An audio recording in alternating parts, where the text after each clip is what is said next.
Bike ಟ್ಯಾಕ್ಸಿಯನ್ನು ನಿಷೇಧ ಮಾಡಿದಂಥ ಹಿನ್ನೆಲೆಯಲ್ಲಿ ವಿಧಾನಸೌಧದ ಮುಂಭಾಗದಲ್ಲಿ ರ್ಯಾಪಿಡೋ ಚಾಲಕರು ಸೇರಿದಂತೆ ಒಂದಿಷ್ಟು ಜನ ಪ್ರತಿಭಟನೆಯನ್ನು ಮಾಡಿದರು. ಈ ಪ್ರತಿಭಟನೆಗೆ ಸಂಬಂಧಪಟ್ಟ ಹಾಗೆ ಈಗ ಉದ್ಯಮಿ ಮೋಹನ್ ದಾಸ್ ಪೈ ಸೇರಿದಂತೆ ಒಂದಿಷ್ಟು ಜನರ ವಿರುದ್ಧ ಪ್ರಕರಣವನ್ನು ದಾಖಲಿಸಲಾಗಿದೆ. ವಿಧಾನಸೌಧ ಠಾಣೆಯಲ್ಲಿ ಪ್ರಕರಣವನ್ನು ದಾಖಲು ಮಾಡಲಾಗಿದೆ. ಪ್ರಕರಣವನ್ನು ದಾಖಲಿಸಿರುವಂಥ ಖಾಸಗಿ ಸಾರಿಗೆ ಸಂಘಟನೆಗಳ ಒಕ್ಕೂಟದ ಅಧ್ಯಕ್ಷರು ನಟರಾಜ್ ಶರ್ಮಾ ಅವರು ನಮ್ಮ ಜೊತೆಗಿದ್ದಾರೆ. ಅವ್ರನ್ನ ಮಾತನಾಡಿಸ್ತಾ ಹೋಗೋಣ. ಸರ್, ಮೊದಲನೇದಾಗಿ ಇವತ್ತು ಪ್ರಕರಣ ದಾಖಲಿಸಿದ್ದೀರಾ, ಏನಂತ ಪ್ರಕರಣ ದಾಖಲಿಸಿದ್ದೀರಾ, ಯಾರ ವಿರುದ್ಧ ಪ್ರಕರಣ ದಾಖಲಿಸಿದ್ದೀರಾ ಮತ್ತು ಯಾಕೆ ಈ ಪ್ರಕರಣ?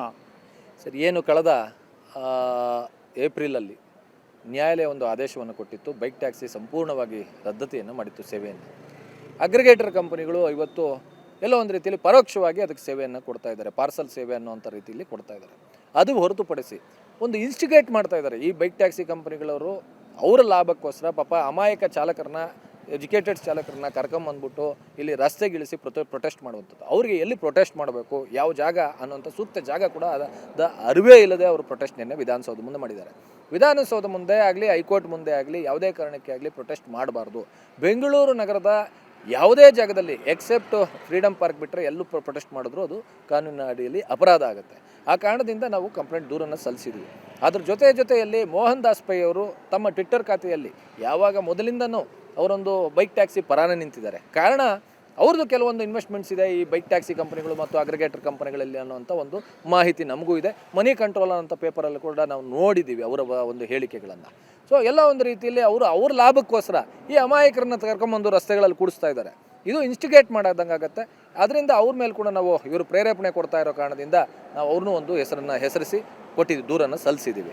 ಅದು ಹೊರತುಪಡಿಸಿ ಇವತ್ತು ಓಲಾ ಮತ್ತು ಊಬರ್ ಕಂಪನಿಗಳು ಇವತ್ತು ನ್ಯಾಯಾಲಯ ತಮ್ಮನ್ನು ಸ್ಥಗಿತಗೊಳಿಸಿ ಅಂತ ಹೇಳ್ಬಿಟ್ಟು ಆದೇಶವನ್ನು ಕೊಟ್ಟಿರುವಾಗ ನೀವು ಸ್ಥಗಿತಪಡಿಸೋದು ಬಿಟ್ಬಿಟ್ಟು ಇಂಡೈರೆಕ್ಟಾಗಿ ಈ ರೀತಿಯಾದಂಥ ಸೇವೆಗಳನ್ನು ಕೊಟ್ಕೊಂಡು ಇಂಡೈರೆಕ್ಟಾಗಿ ಈ ರೀತಿಯಾದಂಥ ಚಾಲಕರನ್ನ ನೀವು ಪ್ರೇರೇಪಣೆ ಮಾಡಿ ಅವರು ರಸ್ತೆಗಿಳಿದು ಬಂದು ಏನು ಸಮಾಜದಲ್ಲಿ ಸ್ವಾಸ್ಥ್ಯವನ್ನು ಹಾಳು ಮಾಡ್ತಾ ಇರೋದ್ರ ಬಗ್ಗೆ ಕೂಡ ನಾವು ಇವತ್ತು ಕಂಪ್ಲೇಂಟ್ ದೂರನ್ನು ಸಲ್ಲಿಸಿದ್ದೀವಿ ಸರ್. ಈ ಎಲ್ಲದರ ಒಂದು ಇದ್ರ ಬಗ್ಗೆ ಸಮಗ್ರವಾಗಿ ತನಿಖೆ ನಡೆಸಿ ನಾನು FIR ಅನ್ನು ಹಾಕಿ ನ್ಯಾಯಾಲಯಕ್ಕೆ ಸಲ್ಲಿಸ್ತೀನಿ ಅಂತ ಹೇಳ್ಬಿಟ್ಟು ವಿಧಾನಸೌಧ ಇನ್ಸ್ಪೆಕ್ಟರ್ ಆದಂಥ ಇವರು ಹೇಳಿದ್ದಾರೆ ಸರ್, ಕುಮಾರಸ್ವಾಮಿ ಅವರು ಹೇಳಿದ್ದಾರೆ. ಸರ್, ಈಗ ಸಾರ್ವಜನಿಕ ವಲಯಗಳಲ್ಲಿ ಬೈಕ್ ಟ್ಯಾಕ್ಸಿ ಯಾವಾಗ ನಿಷೇಧಕ್ಕೊಳಗಾಯಿತು ಆ ನಂತರದಲ್ಲಿ ಸಾಕಷ್ಟು ಸಾಮಾಜಿಕ ಜಾಲತಾಣದಲ್ಲಿ ಮೋಹನ್ ದಾಸ್ ಪೈ ಅಂತಲ್ಲ, ಎಲ್ಲ ಸಾಮಾಜಿಕ ಜಾಲತಾಣದ ಬಳಕೆದಾರರು ಬಹುತೇಕರು ಬೈಕ್ ಟ್ಯಾಕ್ಸಿಯನ್ನು ಬೇಕು ಅನ್ನುವಂಥ ನಿಟ್ಟಿನಲ್ಲಿ ಒತ್ತಾಯವನ್ನು ಮಾಡ್ತಾ ಇದ್ದಾರೆ. ಅದಕ್ಕೊಂದು ಕಾನೂನನ್ನು ರೂಪಿಸಿ, ಅದಕ್ಕೊಂದಿಷ್ಟು ಇನ್ಶೂರೆನ್ಸ್ಗಳನ್ನು ಮಾಡಿಸಿ, ಈ ಥರದ ಒಂದಿಷ್ಟು ಸಲಹೆಗಳನ್ನು ಕೊಡ್ತಾ ಇದ್ದಾರೆ. ತಾವು ಏನು ಹೇಳ್ತೀರಿ ಇದ್ರ ಬಗ್ಗೆ? ಸರ್, ಮೊದಲು ಪ್ರತಿಯೊಬ್ಬ ವ್ಯಕ್ತಿಗೆ ಬೇಕಾಗಿರ್ತಕ್ಕಂಥದ್ದು ಸುರಕ್ಷತೆ. ಬೈಕ್ ಟ್ಯಾಕ್ಸಿಯಲ್ಲಿ ಯಾವ ರೀತಿಯಾದಂಥ ಸುರಕ್ಷತೆ ಇದೆ ಅನ್ನೋದು ದಯವಿಟ್ಟು ಯಾರು ಇವತ್ತು ಅದನ್ನು ಟ್ವಿಟ್ಟರ್ ಖಾತೆಗಳಲ್ಲಿ ಹಾಕ್ತಾ ಇದ್ದಾರಲ್ಲ ಅವರೇ ಕೇಳಬೇಕು, ಅವರೇ ಅರ್ಥ ಮಾಡ್ಕೋಬೇಕು. ಕಾನೂನನ್ನು ರೂಪಿಸ್ಬೋದು, ಆದರೆ ಕಾನೂನಿನ ಚೌಕಟ್ಟಲ್ಲಿ ಅವರಿಗೆ ಸೇಫ್ಟಿಯನ್ನು ಯಾವ ರೀತಿಯಲ್ಲಿ ಕೊಡೋಕ್ಕಾಗತ್ತೆ? ಮಳೆ ಬಂದಾಗ ಇವತ್ತು ಬೈಕ್ ಟ್ಯಾಕ್ಸಿಲಿ ಹೋಗ್ತಾ ಇರ್ತಕ್ಕ ಮಳೆಯಲ್ಲಿ ನೆಂದು ಹೋಗ್ತಾನೆ, ಯಾವ ರೀತಿಯಲ್ಲಿ ಸರ್ಕಾರ ಬಂದು ಕೊಡೆ ಹಿಡ್ಕೊಳ್ಳೋಕ್ಕಾಗತ್ತೆ ಅವ್ರಿಗೆ? ಆಯಿತು, ಬೈಕಲ್ಲಿ ಹೋಗ್ತಾ ಇದ್ದಾಗ ಬೈಕ್ ಟ್ಯಾಕ್ಸಿ ಓಡಿಸೋನು ಬೈಕು ಎಲ್ಲೋ ಟೈರ್ ಸ್ಲಿಪ್ಪಾಗಿ ಬಿದ್ದೋಯ್ತು, ಅವಾಗೇನು ಸೇಫ್ಟಿ ಆಗುತ್ತಾ? ಬೆಂಗಳೂರು ನಗರದಲ್ಲಿ ಟ್ರಾಫಿಕ್ ಇದರಲ್ಲಿ ಇಲಾಖೆಯಲ್ಲಿ ಹೋಗ್ಬಿಟ್ಟು ಟ್ರಾಫಿಕ್ ಪೊಲೀಸ್ ಇಲಾಖೆಯಲ್ಲಿ ಎಷ್ಟು ಬೈಕ್ ಟ್ಯಾಕ್ಸಿಗಳ ಅಪಘಾತ ಆಗಿದೆ, ಎಷ್ಟು ಆಟೋಗಳ ಅಪಘಾತ ಇದೆ ಅಂತ ಹೇಳ್ಬಿಟ್ಟು ತೆಗೆದು ನೋಡಲಿ. ಕಳೆದ 10 ವರ್ಷಗಳಿಂದ 2016ರಿಂದ 25 ತನಕ 9 ವರ್ಷಗಳದ್ದು ತೆಗೆದು ನೋಡಲಿ. ಹೈಯೆಸ್ಟ್ ಬೈಕ್ ಟ್ಯಾಕ್ಸಿ ಅಪಘಾತಗಳಾಗಿದೆ, ಹೈಯೆಸ್ಟ್ ಬೈಕ್ ದ್ವಿಚಕ್ರ ವಾಹನಗಳ ಅಪಘಾತಗಳಾಗಿದೆ ಬೆಂಗಳೂರು ನಗರದಲ್ಲಿ. ಅದರಿಂದ ಸೇಫ್ಟಿಗೆ ನಾವು ಮಾನ್ಯತೆಯನ್ನು ಕೊಡಬೇಕಾಗತ್ತೆ ಮೊದಲು. ಅದರಲ್ಲೂ ಹೆಣ್ಣು ಮಕ್ಕಳಿಗಾಗಿ ಇವತ್ತು ನೀವು ನೋಡಿರ್ಬೋದು, ಕಂಡಿರ್ಬೋದು ಎಷ್ಟು ರೇಪುಗಳಾಗಿದೆ ಬೈಕ್ ಟ್ಯಾಕ್ಸಿ ಅವ್ರದ್ದಲ್ವ ಆಗಿರೋದು. 3-4 ರೇಪುಗಳಾಗಿರ್ತಕ್ಕಂಥದ್ದು ಬೈಕ್ ಟ್ಯಾಕ್ಸಿದು. ಬೈಕಲ್ಲಿ ಕರ್ಕೊಂಡು ಹೋಗ್ಬಿಟ್ಟು ಮರ್ಡರ್ ಮಾಡಿರ್ತಕ್ಕಂಥದ್ದು ಬೈಕ್ ಟ್ಯಾಕ್ಸಿಯಿಂದ. ಇವೆಲ್ಲ ಸೇಫ್ಟಿನ ಕೂಡ ಸರ್ಕಾರ ಗಣನೆಗೆ ತಗೋಬೇಕು. ಬರೀ ಸೇವೆ ಒಂದೇ ಅಲ್ಲ, ಸೇವೆ ಎಲ್ಲರೂ ಕೊಡ್ಬೋದು ಸರ್. ಇಲ್ಲಿಗಲ್ ಆಗಿ ಸೇವೆ ಕೊಡ್ತಾ ಇದೆ, ನೀವು ಹಾಗಾದ್ರೆ ಅದಕ್ಕೆ ಮಾನ್ಯತೆಯನ್ನು ಕೊಟ್ಬಿಡ್ತೀರಾ? ನನಗೆ ಇದು ನೀವು ಹೇಳಿದ ಕಾಂಟೆಕ್ಸ್ಟ್ ಅರ್ಥ ಆಗಲಿಲ್ಲ. ಯಾಕಂದರೆ ನೀವು ಹೇಳಿದ ಪ್ರಕಾರನೇ ಅತ್ಯಾಚಾರ ಆಗೋದು ಅಂತ ಹೇಳಿದ್ರೆ ಸಾಕಷ್ಟು ಆಟೋಗಳಲ್ಲಿ ಹೋದಾಗಲೂ ಕೂಡ ಆಗಿದೆ, ಬೇರೆ ವಾಹನಗಳಲ್ಲೂ ಕೂಡ, ಕ್ಯಾಬ್ಗಳಲ್ಲಿ ಹೋದಾಗ ಆಗಿಲ್ವಾ? ಹಾಗಾದ್ರೆ ಸರ್ ನೋಡಿ, ಹೇಳ್ತೀನಿ ಕೇಳಿ. ಕ್ಯಾಬಲ್ಲಿ ಹೋದಾಗಿದೆ, ಇವತ್ತು ಅದಕ್ಕೆ ಪ್ಯಾನಿಕ್ ಬಟನ್ ಅನ್ನೋದನ್ನು ಸರ್ಕಾರ ಮಾಡಿದೆ. ಸೇಫ್ಟಿ ಬಗ್ಗೆ ನಾನು ಹೇಳ್ತಾ ಇರ್ತಕ್ಕಂಥದ್ದು. ಸೇಫ್ಟಿ ಬಗ್ಗೆ ಏನಾಗುತ್ತೆ ಅಂದರೆ ಕವರ್ ಆಗಿರುತ್ತೆ, ವೆಹಿಕಲ್ಸು ಕವರ್ ಆಗಿರುತ್ತೆ. ಮಳೆಗಾಲದಲ್ಲಿ ಮಳೆ ನೀರು ಬೀಳಲ್ಲ, ಅವ್ರು ಸೇಫಿಯಾಗಿ ಮುಂದಕ್ಕೆ ಹೋಗ್ತಾರೆ. ಇವತ್ತು ಬೈಕ್ ಟ್ಯಾಕ್ಸಿ ಸೇವೆ ಕೊಡ್ತಾ ಇರ್ತಕ್ಕಂಥವ್ರು ಬೈಕ್ನ ಹಿಂದೆ ನೀವು ನೋಡಿದ್ದೀರಾ, ಅದಕ್ಕೊಂದು ರೂಲ್ಸ್ ಪ್ರೊಸೀಜರ್ ಮಾಡಿದೆ. ಮಹಾರಾಷ್ಟ್ರದಲ್ಲಿ ಒಂದು ಪ್ರೊಸೀಜರ್ ಮಾಡಿದೆ. ಬೈಕ್ ಟ್ಯಾಕ್ಸಿ ಓಡಿಸ್ತಾರೆ, ಬೈಕ್ ಟ್ಯಾಕ್ಸಿ ಡ್ರೈವರ್ ಅಂತ ಅವನು ಜಾಕೆಟ್ ಹಾಕ್ಕೋಬೇಕು, ಹೆಲ್ಮೆಟ್ ಹಾಕ್ಕೊಂಡಿರ್ಬೇಕು, ಹಿಂದೆ ಪಿಲಿಯನರ್ ಎಡರ್ಗೂ ಒಂದು ಹೆಲ್ಮೆಟ್ ಸಪ್ರೇಟ್ ಆಗಿರಬೇಕು. ಈ ರೀತಿಯಾದಂಥ ಎಲ್ಲ ಪ್ರೊಸೀಜರ್ಗಳನ್ನು ಪಾಲಿಸಿಯನ್ನು ಮಾಡಿದೆ. ಆದರೂ ಕೂಡ ಇವತ್ತು ಅಲ್ಲಿ ಸೇಫ್ಟಿ ಕೊಡೋದ್ರಲ್ಲಿ ಫೇಲ್ ಆಗಿದೆ ಮಹಾರಾಷ್ಟ್ರ ಗೌರ್ಮೆಂಟು. ಯಾಕೆಂದರೆ ಅಲ್ಲಿ ಕೂಡ ಮಳೆಗಾಲದಲ್ಲಿ ಈ 3 ತಿಂಗಳು ಜೂನ್, ಜುಲೈ, ಆಗಸ್ಟ್ 3 ತಿಂಗಳು ಕಂಪ್ಲೀಟಾಗಿ ಸೇವೆ ನಿಷಿದ್ಧ ಆಗುತ್ತಲ್ಲಿ ಬೈಕ್ ಟ್ಯಾಕ್ಸಿಗಳದ್ದು. ಕಾರಣ ಎಷ್ಟು? ಮಳೆಗೋಸ್ಕರ. ಇದು ಇಲ್ಲಿ ಕೂಡ ನಮ್ಮ ನಗರದಲ್ಲಿ ನಿಮ್ಗೆ ನೋಡಿರ್ಬೋದು ರೋಡ್ ಯಾವ ರೀತಿ ಇದೆ ಅಂತ. 2 ವೀಲರ್ ಎಷ್ಟು ಸ್ಕಿಡ್ ಆಗ್ಬೋದು ಮತ್ತು ಆಟೋ ಎಷ್ಟು ಸ್ಕಿಡ್ ಆಗ್ಬೋದು ಸರ್? ಆಟೋ ಸ್ಕಿಡ್ ಆಗೋದು ಬಹಳ ಕಡಿಮೆ, ಯಾಕೆಂದರೆ 3 ಚಕ್ರ ಇರುತ್ತೆ ಅದಕ್ಕೆ. ಟ್ಯಾಕ್ಸಿ ಕಮ್ಮಿ ಸ್ಕಿಡ್ ಆಗೋದು ಭಾಳ ಕಮ್ಮಿ, ಯಾಕೆಂದರೆ ಅದಕ್ಕೆ 4 ಚಕ್ರ ಇರುತ್ತೆ. ಬಟ್ ಬೈಕ್ ಟ್ಯಾಕ್ಸಿಗಳಿಗೆ 2 ಚಕ್ರ ಇರೋ ಕಾರಣದಿಂದ ಸ್ಕಿಡ್ ಆಗೋದು ಜಾಸ್ತಿ. ಅಪಘಾತಗಳಾದರೂ ಪಾಲಿಸಿ ಮಾಡಿದ ಕೂಡಲೇ ಪಾಲಿಸಿ ಯಾಕೆ ಬೇಕು? ನಮ್ಮ ಬೆಂಗಳೂರು ನಗರದಲ್ಲಿ ನಾವು ಆಟೋಗಳನ್ನೇ ಹೆಚ್ಚು ಮಾಡೋಣ. ನಿಮಗೆ ದರದ ಒಂದು ಪ್ರಾಬ್ಲಮ್ ಇದೆಯಾ? ದರದ ನಿಗದಿಪಡಿಸಿ ದರವನ್ನು ವೈಲೇಟ್ ಯಾರು ಮಾಡ್ತಾರೆ ಅವ್ರ ಮೇಲೆ ಆಕ್ಷನ್ ತಗೊಳ್ಳಿ. ಯಾಕಂದರೆ ಈಗಲೇ ಆಟೋ ದರ ಮಿನಿಮಮ್ 30 ರೂಪಾಯಿ 40 ರೂಪಾಯಿ ಇದೆ. ಆದರೆ ಇವತ್ತಿನ ದಿನದಲ್ಲಿ ನೀವು ಮೆಜೆಸ್ಟಿಕ್ ಬಸ್ ಸ್ಟ್ಯಾಂಡ್ಗಳಿಗೆ ಹೋಗಿ ನೋಡಿದ್ರೆ, ನಾವು ಅದನ್ನು ಸುವರ್ಣ ನ್ಯೂಸಿಂದ ರಿಯಾಲಿಟಿ ಚೆಕ್ ಕೂಡ ಮಾಡಿದ್ದೀವಿ, ಮಿನಿಮಮ್ 100 ರೂಪಾಯಿ, ಯಾವುದೇ ದೂರಕ್ಕೆ ಹೋಗಿ ಮಿನಿಮಮ್ 100 ರೂಪಾಯಿ ತಗೊಳ್ತಾ ಇದ್ದಾರೆ.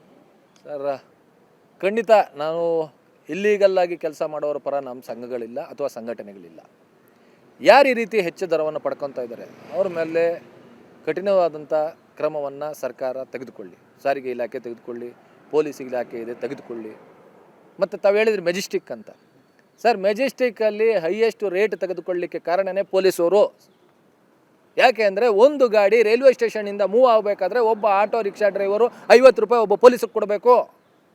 ಅವ್ನು 50 ರೂಪಾಯಿ ಕೊಟ್ಟರೆ ಅಲ್ಲಿ ನಿಲ್ಲಿಸಿ ಪಿಕಪ್ ಮಾಡೋದಕ್ಕೆ ಅವಕಾಶ ಮಾಡಿಕೊಡ್ತಾರೆ, ಇಲ್ಲದಿದ್ದರೆ ಪೊಲೀಸರು ಮಾಡಿಕೊಡಲ್ಲ. ಒಂದು. ಎರಡನೇದು, sir M Visvesvaraya metro terminal, ಅಲ್ಲಿ ಕೂಡ ಪೊಲೀಸರೇ ನೇರವಾದಂಥ ನಾನು ಆರೋಪ ಮಾಡ್ತಾಯಿದ್ದೀನಿ, ಪೊಲೀಸರೇ ಕಾರಣ. ಅಲ್ಲಿ ಕೂಡ ಅಷ್ಟೇ, ಒಂದು ವಾಹನ ಬೇರೆ ಯಾವುದೇ ಅಲ್ಲಿರ್ತಕ್ಕಂಥ ಸ್ಥಳೀಯವಾದಂಥ ಒಂದು ಆಟೋ ರಿಕ್ಷಾ ಬಿಟ್ಟು ಬೇರೆ ಕಡೆಯಿಂದ ಬಂದು ಪಿಕಪ್ ಮಾಡೋದಕ್ಕೆ ಬಿಡಲ್ಲ. ಅಲ್ಲಿ ಅಷ್ಟು ರೋಡಿಸಮ್ ನಡೀತಾ ಇದೆ. ಪೊಲೀಸರಿಗೆ ದೂರು ಕೊಟ್ಟಿದ್ದೀವಿ, ಯಾವುದೇ ರೀತಿಯಾದಂಥ ಕ್ರಮ ತೆಗೆದುಕೊಂಡಿಲ್ಲ. ಕಾರಣ ಇಷ್ಟೇ, ಪೊಲೀಸರು ಅಲ್ಲಿ ಕೂಡ ಮಾಮೂಲಿ ಹಫ್ತಾ ವಸೂಲಿ ಮಾಡ್ಕೊತಾರೆ. ನೆಕ್ಸ್ಟು ಕೋರಮಂಗಲ, ಸಿಲ್ಕ್ ಬೋರ್ಡು, ಇಲ್ಲೆಲ್ಲವೂ ಕೂಡ ಪೊಲೀಸರಿಗೆ ಮಾಮೂಲಿ ಹೋಗುತ್ತೆ. ಇವ್ರದ್ದೇ ಆದಂಥ ಪೊಲೀಸರಿಗೆ ಪರಿಚಯವಿರ್ತಕ್ಕಂಥ ವ್ಯಕ್ತಿಗಳ ಆಟೋ ರಿಕ್ಷಾಗಳು ಮಾತ್ರ ಅಲ್ಲಿ ನಿಲ್ಲಿಸಬೇಕು. ಅವ್ರು ಪಿಕಪ್ ಮಾಡಬೇಕು. ಅವ್ರು ಡೈಲಿ 1,000 ರೂಪಾಯಿ 2,000 ರೂಪಾಯಿ ಪರ್ ರೈಡ್ಗೆ ಇಷ್ಟು ಅಂತೇಳಿ ಕೊಡಬೇಕು. ಅದನ್ನು ಮೊದಲು ಪೊಲೀಸ್ ಇಲಾಖೆ ನಿಲ್ಲಿಸಲಿ. ಅದರ ವಿರುದ್ಧ ಯಾವಾಗ ಸರ್ ಕಾನೂನು ಹೋರಾಟ? ಖಂಡಿತ ನಾವು ಮಾಡ್ತಾ ಈಗ ಆಲ್ರೆಡಿ ನಾನು ದೂರು ಕೊಟ್ಟಿದ್ದೀನಿ, ಮಾಡ್ತೀವಿ. ಸಾರ್ವಜನಿಕರ ಪರ ನಾವು ಸಾರಿಗೆ ಸಂಘಟನೆಗಳ ಒಕ್ಕೂಟ ಇದ್ದೇ ಇರುತ್ತೆ. ಸಾರ್ವಜನಿಕರ ಪರ ಕೂಡ ನಾವು ಧ್ವನಿ ಎತ್ತುವಂಥ ಕೆಲಸ ಮಾಡ್ತೀವಿ ಸರ್. ಸರ್ ಕೊನೆಯದಾಗಿ, ಈಗ ಕೆಲವೊಂದಿಷ್ಟು ಬೈಕ್ ಟ್ಯಾಕ್ಸಿಗಳು ನಿಂತಿರ್ಬೋದು, ಆದರೆ ಬೈಕ್ ಗೂಡ್ಸ್ ಸರ್ವಿಸ್ ಇನ್ನೂ ಕೂಡ ಇದೆ. ಇನ್ನೂ ಕೂಡ ಸಾಕಷ್ಟು ಆ್ಯಪ್ಗಳಲ್ಲಿ ಬೈಕ್ ಗೂಡ್ಸ್ಗಳನ್ನು ರಿಸೀವ್ ಮಾಡ್ತಾರೆ. ಕೆಲವೊಂದಿಷ್ಟು ಆ್ಯಪ್ಗಳಲ್ಲಿ ನಮಗಿರುವಂಥ ಮಾಹಿತಿ ಪ್ರಕಾರ ಗೂಡ್ಸ್ಗಳಂತ ಹೇಳಿ ಬುಕ್ ಮಾಡಿದರೆ ಅದರಲ್ಲಿ ಬಂದು ಕರ್ಕೊಂಡು ಹೋಗುವಂಥ, ಅಂದರೆ ಟ್ಯಾಕ್ಸಿ ಸರ್ವಿಸನ್ನು ಕೊಡುವಂಥ ಇದು ಕೂಡ ಸಂದರ್ಭಗಳು ಕೂಡ ಸಾಕಷ್ಟು ಬಂದಿದೆ. ಈಗ ಆಲ್ರೆಡಿ ಕೊಡ್ತಾ ಇದ್ದಾರೆ ಸರ್, ಪರೋಕ್ಷವಾಗಿ ತಾವು ಹೇಳ್ದಂಗೆ ಪಾರ್ಸಲ್ ಅನ್ನೋ ಹೆಸರಲ್ಲಿ ಕೊರಿಯರ್ ಅನ್ನುವಂಥ ಹೆಸರಲ್ಲಿ ಪ್ಯಾಸೆಂಜರ್ ಸೇವೆಯನ್ನು ಕೊಡ್ತಾ ಇದ್ದಾರೆ. ಬುಕ್ ಮಾತ್ರ ಕೊರಿಯರ್ ಅಂತ ಹೇಳಿ ಮಾಡ್ತಾರೆ, ಪಿಕಪ್ ಮಾಡ್ಕೊಂಡು ಹೋಗೋದು ಪ್ಯಾಸೆಂಜರ್ನೇ ಮಾಡ್ಕೊಂಡು ಹೋಗ್ತಾರೆ. ಅದರ ವಿರುದ್ಧ ನಾವು ಆಲ್ರೆಡಿ ದೂರನ್ನು ಮಾನ್ಯ ಮಂತ್ರಿಗಳಿಗೂ ಕೊಟ್ಟಿದ್ದೀವಿ, ಸಾರಿಗೆ ಇಲಾಖೆಗೂ ಕೊಟ್ಟಿದ್ದೀವಿ. ಇಮಿಡಿಯೇಟಾಗಿ ಕಂಟೆಂಪ್ಟ್ ಆಫ್ ಕೋರ್ಟ್ ಇನಿಷಿಯೇಟ್ ಮಾಡಬೇಕು. ಅದ್ರ ಬಗ್ಗೆ ಸೂಕ್ತವಾದಂಥ ಕಾನೂನು ಕ್ರಮ ತೆಗೆದುಕೊಳ್ಬೇಕು. ಫಸ್ಟು ಸೈಬರ್ ಕ್ರೈಮ್ಗೆ ಸಾರಿಗೆ ಇಲಾಖೆ ಕಂಪ್ಲೇಂಟ್ ಕೊಟ್ಟು ಈ ಎಲ್ಲ ಆ್ಯಪ್ಗಳ ಸಂಬಂಧಪಟ್ಟಂಥ ಎಲ್ಲ ಲಿಂಕ್ಗಳನ್ನ ಡಿಲೀಟ್ ಮಾಡಿಸ್ಬೇಕು. ಆಗ ಮಾತ್ರ ಇವತ್ತೇನು ನ್ಯಾಯಾಲಯ ಒಂದು ಆದೇಶವನ್ನು ಕೊಟ್ಟಿದೆ ಅದು ಸಂಪೂರ್ಣವಾಗಿ ಇಂಪ್ಲಿಮೆಂಟ್ ಆದಂಗೆ ಆಗುತ್ತೆ ಸರ್. ಸದ್ಯಕ್ಕೆ ಇದು ಖಾಸಗಿ ಸಾರಿಗೆ ಸಂಘಟನೆಗಳ ಒಕ್ಕೂಟದ ಅಧ್ಯಕ್ಷರಾಗಿರುವಂಥ ನಟರಾಜ್ ಶರ್ಮಾ ಅವರ ಮಾತುಗಳು. ಕ್ಯಾಮ್ರಾ ಪರ್ಸನ್ ಶಿವಕುಮಾರ್ ಜೊತೆ ಸ್ವಸ್ತಿ ಕನ್ನಡಿ, ಏಷ್ಯಾನೆಟ್ ಸುವರ್ಣ ನ್ಯೂಸ್, ಬೆಂಗಳೂರು.